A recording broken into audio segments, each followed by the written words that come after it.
Hi friends, welcome to அடடா kitchen. நம்ம இன்றைக்கி என்ன பார்க்க போகிறோன்னா, பூரி எப்படி சுடுறதுன்னு சொல்லிட்டு பார்க்க போகிறோம். பூரி எப்போ சுட்டாலுமே எனக்கு புஃப்னு வரலன்னு சொல்லிட்டு நிறைய பேர் நினச்சிக்கிட்டு இருப்பீங்க. அது ரொம்ப ரொம்ப சிம்பிளான மேட்ரு.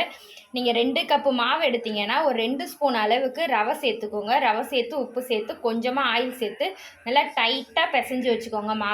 மாவை வந்து லூஸாக பிசைஞ்சு வைக்காதீங்க. பூரி வந்து புஷ்ஷுன்னு வராது.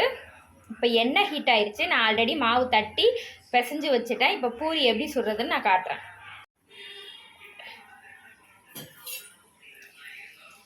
எண்ணெயில் பூரி போட்டதுக்கப்புறம் நல்லா எண்ணெயில் முழுகிற அளவுக்கு நம்ம எண்ணெய் ஊற்றிக்கணும். அப்போ தான் நல்லா பூரி வந்து புஃப்னு வரும். கொஞ்சம் நல்லா ப்ரெஸ் பண்ணி விடுங்க. பாருங்கள் எந்த அளவு பூரி புஃப்னு வருதுன்னு பாருங்கள். நல்லா அந்த மாவை நல்லா டைட்டாக பிசைஞ்சு ஒரு அரை மணி நேரம் ஊற வச்சதுக்கப்புறம் பூரி சுட்டிங்கன்னா நல்லா பூரி புஃப்னு வரும்.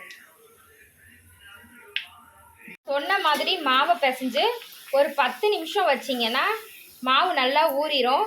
ஊறினதுக்கப்புறம் பூரி பாருங்கள் எந்த அளவு புஷ்ஷுன்னு வருதுன்னு.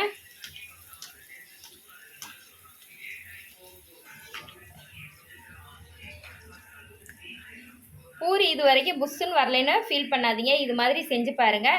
பூரி நல்லா புஷ்ஷுன்னு வரும்.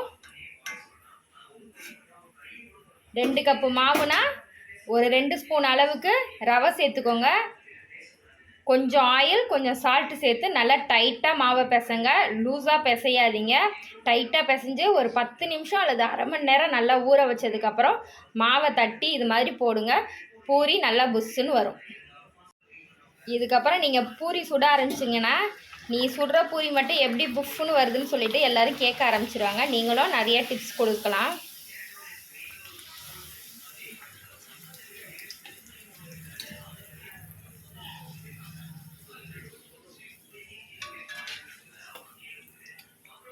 நான் சுடுற பூரி எப்பயுமே புஃப்னு வருன்னு ஜோதிகா மாதிரி ஒரு டைலாகும் நீங்கள் விடலாம்.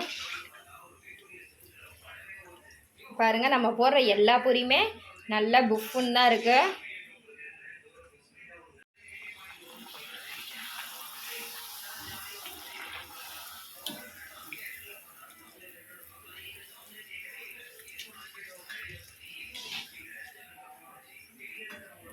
நல்லா புசு புசு புசுன்னு பூரி சுட்டாச்சு. இது மாதிரி பூரி சுட்டு பாருங்கள். எப்படி வந்துச்சுன்னு மறக்காமல் கமெண்ட் பண்ணுங்கள். நம்ம சேனலுக்கு ஒரு லைக் பண்ணுங்கள்.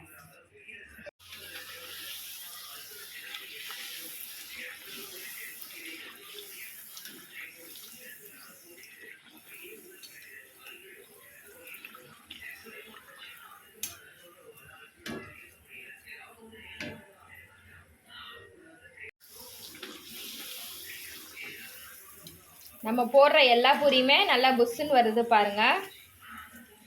ரொம்ப ரொம்ப சிம்பிளான மெத்தடு தான். அது மாதிரி மாவு வந்து சின்ன சின்ன உருண்டையாக உருட்டிக்கோங்க. பெருசாக உருட்ட வேண்டாம்.